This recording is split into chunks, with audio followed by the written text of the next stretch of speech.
Welcome to issue cooking world. আসসালামু আলাইকুম। আজকে আমি নিয়ে এসেছি দারুণ মজার চিকেন বিরিয়ানির রেসিপি। ঘরে থাকা উপকরণ দিয়েই একদম রেস্টুরেন্ট স্টাইলে বিরিয়ানি বানাবো, যা একবার ট্রাই করলে মন ভরে যাবে, গন্ধে মুখে জল চলে আসবে। চলুন বন্ধুরা, আজকের বিরিয়ানির রেসিপিটি দেখে নেই।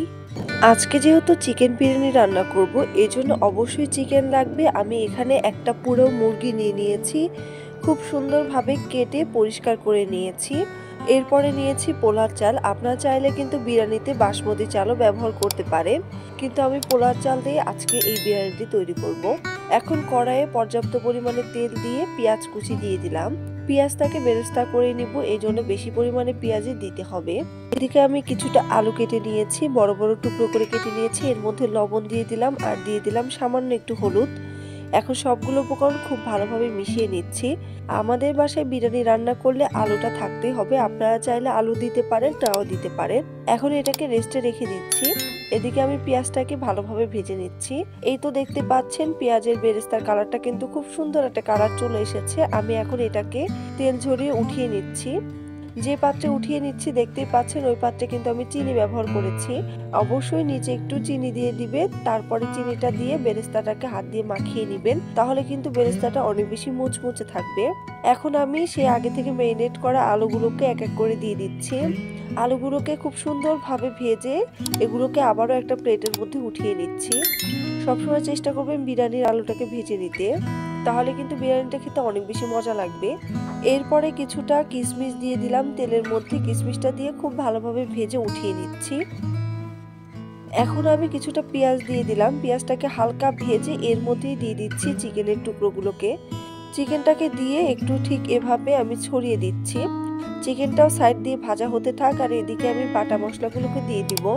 এখানে আমি 1.5 চামচ পরিমাণে আদা বাটা দিয়েছি, 1.5 চামচ পরিমাণে রসুন বাটা দিয়েছি, 1.5 চামচ পরিমাণে জিরা বাটা দিয়েছি।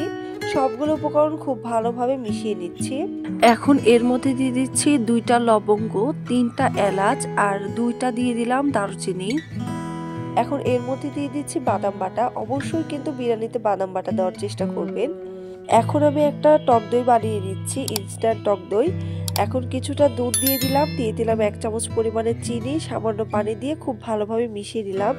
এরপরে দিয়ে দিচ্ছি লেবুর রস। আমি কিন্তু পুরো একটা লেবুর রসই দিয়ে দিয়েছি। দেখতেই পাচ্ছেন খুব সুন্দরভাবে কিন্তু আমাদের টক দইটা রেডি হয়ে গেছে। এখন আমি এই টক দইটা চিকেনের মধ্যে দিয়ে দিলাম। এরপরে দিয়ে দিচ্ছি 1 চামচ পরিমাণে লাল মরিচের গুঁড়া। সবগুলো উপকরণ খুব ভালোভাবে মিশিয়ে নিয়ে কিছুটা পেঁয়াজ বেরেস্তা উপর দিকে দিয়ে দিলাম। এখন দিয়ে দিচ্ছি রাঁধুনির বিরিয়ানি মশলা। আমি কিন্তু পুরো 1 প্যাকেট বিরিয়ানি মশলাই দিয়ে দিয়েছি। এখন সবগুলো উপকরণ খুব ভালোভাবে মিশিয়ে খুব সুন্দরভাবে মশলাটাকে এবং মাংসটাকে কষিয়ে নিব। হালকা আছে ধীরে ধীরে মাংস এবং মশলা দুটোই কষিয়ে নিব, আর অবশ্যই মাঝে মাঝে নেড়ে দিতে হবে, যেহেতু এখানে বাদাম বাটা ব্যবহার করা হয়েছে, নিচে লেগে যেতে পারে। এখন দিয়ে দিচ্ছি স্বাদ মতো লবণ। আমি কিন্তু মাংস রান্না করার সময় একটু পরেই লবণটা দিই, আপনারা চাইলে আগেও দিতে পারেন। তো যাই হোক, এখন সবগুলো উপকরণ খুব ভালোভাবে মিশিয়ে নিচ্ছি। মুরগির মাংসে কিন্তু প্রচুর পরিমাণে পানি বের হয়ে যায়। এই পানি এবং টক দইয়ের পানি দিয়ে খুব সুন্দরভাবে মুরগিটাকে কষিয়ে নিচ্ছি। দেখতেই পাচ্ছেন আমার কিন্তু মুরগির মাংসটা রান্না করা হয়ে গেছে, তেল বের হয়ে এসেছে। এখন এই মুরগির মাংসটাকে আমি উঠিয়ে নিচ্ছি একটা প্লেটের মধ্যে। চাইলে আপনারা অল্প একটু পানিও ব্যবহার করতে পারেন, তবে আমার দরকার হয়নি যেহেতু ব্রয়লার মুরগি। এখন আমি সেম পাতিলের মধ্যে কিছুটা রান্নার রেগুলার তেল দিয়ে দিলাম, এলাচ 4টা, দারুচিনি 2টা, আদা বাটা রসুন বাটা 1 চামচ করে, আর জিরা বাটা 1 চামচ দিয়ে এখন সবগুলো উপকরণ খুব ভালোভাবে মিশিয়ে কিছুটা ভেজে নিলাম। মশলাগুলোকে 1 মিনিটের মতো ভেজে নিয়ে এর মধ্যে দিয়ে দিচ্ছি পোলার চাল। পোলার চালটাকে আমি আগে ভাগে ধুয়েই খুব সুন্দরভাবে পানি ঝরিয়ে নিয়েছি। এই তো পোলার চালটা কিন্তু আমার ভাজা হয়ে গেছে। এখন এর মধ্যে দিয়ে দিচ্ছি গরম পানি। গরম পানিটা দিয়ে খুব ভালোভাবে মিশিয়ে নিচ্ছি। আমি এখানে 2.5 পট পরিমাণে পোলার চাল ব্যবহার করেছি, এজন্য 5 পট পরিমাণে পানি দিয়ে দিলাম। এখন একটা লবঙ্গ দিয়ে এই চালটাকে ভালোভাবে ফুটিয়ে নিচ্ছি। এই তো দেখতে পাচ্ছেন আমার কিন্তু 50% মতো কুক হয়েছে। এখন এই পর্যায়ে আমি কিছুটা পোলার চাল উঠিয়ে নিচ্ছি, নিয়ে এরপরে দিয়ে দিচ্ছি আলু।